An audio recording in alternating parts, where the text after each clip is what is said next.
Hello students, welcome to our channel. நாம் இன்றைக்கி இந்த பதிவில் common half yearly examination 11th ஸ்டாண்டர்டுக்கான காமர்ஸ் கொஷின் தான் வந்து பார்க்க போகிறோம். ஸோ வணிகவியல் அந்த கொஷின் வந்து ரொம்ப ரொம்ப இம்பார்ட்டண்ட்டு. இந்த கொஷின்ஸை பார்க்காம நீங்கள் ஆஃப் இயர்லி எக்ஸாமுக்கு போயிடாதீங்க. நீங்கள் தான் அப்புறம் அதிக மார்க் வந்து ஸ்கோர் பண்ண முடியும்னு வருத்தப்படுவீங்க. வீடியோ ஸ்கிப் பண்ணாமல் ஃபுல்லாக பாருங்கள். எந்தெந்த கொஷின்ஸ் எப்படி நீங்கள் அப்ரோச் பண்ணணுன்றதை நான் உங்களுக்கு விளக்கமாக சொல்கிறேன். இப்போ தான் நீங்கள் நம்மளோட சேனல் புதுசாக வந்திருக்கீங்கன்னா ஸ்கூல் நியூஸ் தமிழ் சேனல் இதுதான் நம்மளோட சேனல். இது நீங்கள் டிஸ்கிரிப்ஷன் வந்து பார்த்தீங்கன்னா லிங்க் இருக்கும் ஒன்று, அதில் வாட்ஸ்அப்பில் வந்து அந்த வாட்ஸ்அப் சேனலே ஜாயின் பண்ணிக்கோங்க. நம்மளோட சேனலையும் சப்ஸ்கிரைப் பண்ணி வச்சுக்கோங்க.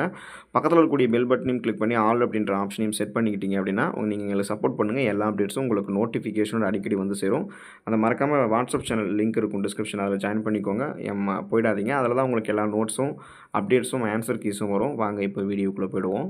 இப்போ பார்த்தீங்கன்னா நம்ம காமர்ஸ் பொறுத்த வரைக்கும் எல்லா சப்ஜெக்ட்லேயும் 1 மார்க் வந்து இம்பார்ட்டன்ட் ரோல் ப்ளே பண்ணுது. காமர்ஸில் 20 1 மார்க்கை அசால்ட்டாக நம்ம வந்து எடுக்கலாம். ஸோ அப்போ இந்த ஸ்க்ரீனில் தெரியக்கூடிய 1 மார்க் வந்து நல்லா படிச்சுக்கோங்க. ஒவ்வொரு 1 மார்க்குமே இம்பார்ட்டன்ட் தான். இப்போது நீங்கள் மேக்ஸுக்கு வந்து சென்டம் மிஸ் ஆகிடும் 1 மார்க் நம்ம போடலன்னா அதெல்லாம் நமக்கு வந்து தெரிஞ்சிருக்கும். தமிழில் இங்கிலீஷில் கிராமர் பார்ட்லலாம் ஈஸியாக 1 மார்க்கில் எடுக்கலாம். அதுக்கடுத்து காமர்ஸில் பார்த்தீங்கன்னா இந்த சம் போடுறது அதெல்லாம் நம்ம 2 மார்க்கு 5 மார்க்கெலாம் எழுதுனா மார்க் வந்துடுமே, நாம ஏன் 1 மார்க் படிக்கணும் அப்படின்னு நினைக்காதீங்க. 1 mark must be very very important. So அதனால் இதில் இருக்கக்கூடிய ஒவ்வொரு 1 மார்க்குமே இம்பார்ட்டன்ட் தான். இதில் என்ன கேட்டிருப்பாங்கன்னா பேசிக்காக தான் உங்களுக்கு வந்து கேட்டிருப்பாங்க. இது இப்போ நீங்கள் படிக்கும்போது கூட பார்த்தீங்கன்னா the central bank of India வந்து எது, அப்புறம் the basic principles of insurance வந்து என்ன, and organisation carrying out activities to more good from produce to customer consumer. So இதெல்லாம் பார்த்தீங்கன்னா ஈஸியாக உங்களுக்கு இருக்கும். இதுக்கெல்லாம் ஆன்சர்ஸ் வந்து ஸ்கூல் புக்கில் தான் இருக்குது. இது எதுவுமே அவுட் ஆஃப் சிலபஸ் வந்து கிடையாது. எம்எஸ்எம்இடி ஆக்ட் எப்போ வந்து கொண்டு வந்தாங்க, ஸோ அதை purchase of goods from a foreign country is called, அதுக்கு பேர் என்ன, எஸ்டிசி எக்ஸ்பேன்ஷன் என்ன, what kind of tax is GST. GST அப்படின்றது ஒரு வந்து மறைமுக வரி, அது ஒரு இன்டைரக்ட் டேக்ஸ், அது நேரடி வரி கிடையாது. இப்போது உங்களுக்கு வந்து இது பண்ணணும். ஸோ வாட் கைண்ட்னா அது மாதிரி உங்களுக்கு வந்து நீங்கள் அது எழுத கற்றுக்கோங்க. அதுக்கப்புறம் பார்த்தீங்கன்னா இதில் இருக்கக்கூடிய ஒவ்வொன்றுமே உங்களுக்கு வந்து அந்த ஸ்கூல் புக் பேக்கில் இருக்கும், இல்லைனா வந்து பாக்ஸ் கண்டென்ட் இருக்கும், இல்லைனா சம் இம்பார்ட்டன்ட் நோட்ஸு இந்த ஸ்கூல் புக்குக்குள்ளேயும் வந்து பார்த்திங்கன்னா உங்களுக்கு இருக்கலாம். இன்கம் டேக்ஸ் இஸ் என்ன டேக்ஸ் அப்படின்றதெல்லாம் நீங்கள் வந்து பார்க்கணும்.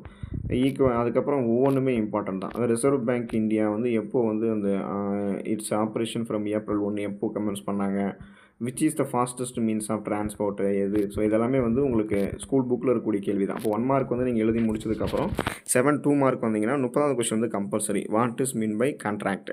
கான்ட்ராக்ட்னா என்னென்னு எழுதுனதுக்கப்புறம் மீதி நீங்கள் இருக்கக்கூடியதில் வந்து சாய்ஸ் விட்டு 6 கொஸ்டின் எழுதணும்.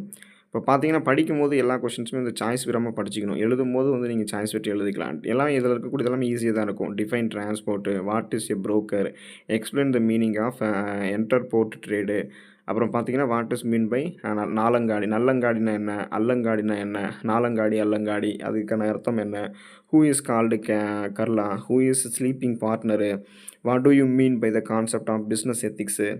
அப்புறம் பார்த்தீங்கன்னா அது எனி 2 மட்டும் எழுதுனா போதும். அதில் what is law, write a short note on credit card. Credit கார்டுனா என்ன அப்படின்றத நீங்கள் ஷார்ட் நோட்டாக எழுதணும்.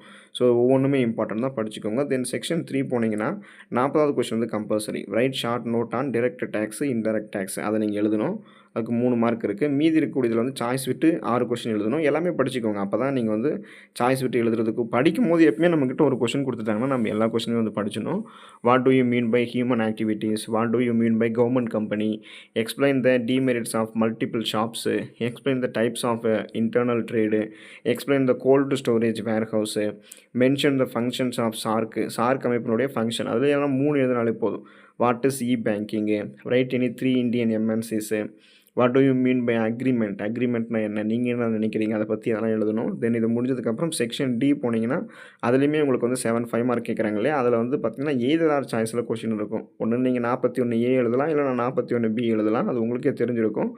ஸோ இங்கேயுமே ஸ்க்ரீனில் தெரியக்கூடிய எல்லா கொஷினுமே நோட் பண்ணி படித்து வச்சுக்கோங்க. இதை படிக்காமல் போகாதீங்க. இது எல்லாமே ரொம்ப ரொம்ப இம்பார்ட்டன்ட். ஸ்க்ரீனில் தெரியக்கூடிய கொஷின்ஸ் நீங்கள் படிக்கலாம், நீங்கள் தான் வருத்தப்படுவீங்க.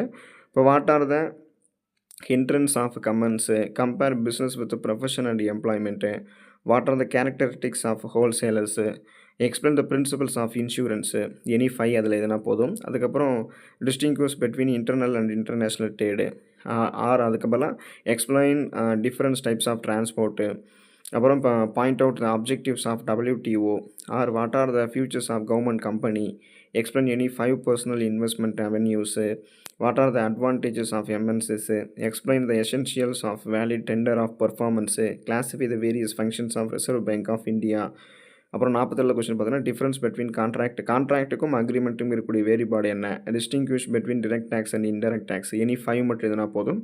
ஸோ, நீங்கள் இத பார்த்தீங்கன்னா, காமர்ஸ் பொறுத்தவரைக்கும் ஈஸியா வந்து ஸ்கோர் பண்ணலாம். நல்ல மார்க் எடுக்கலாம். எந்த விதமான பிரச்சனையும் இல்ல. ஈஸியா நீங்க வந்து இதில வந்து மார்க் ஸ்கோர் பண்ணிடுங்க. பயப்படாதீங்க. All the best for your examination. Thank you students.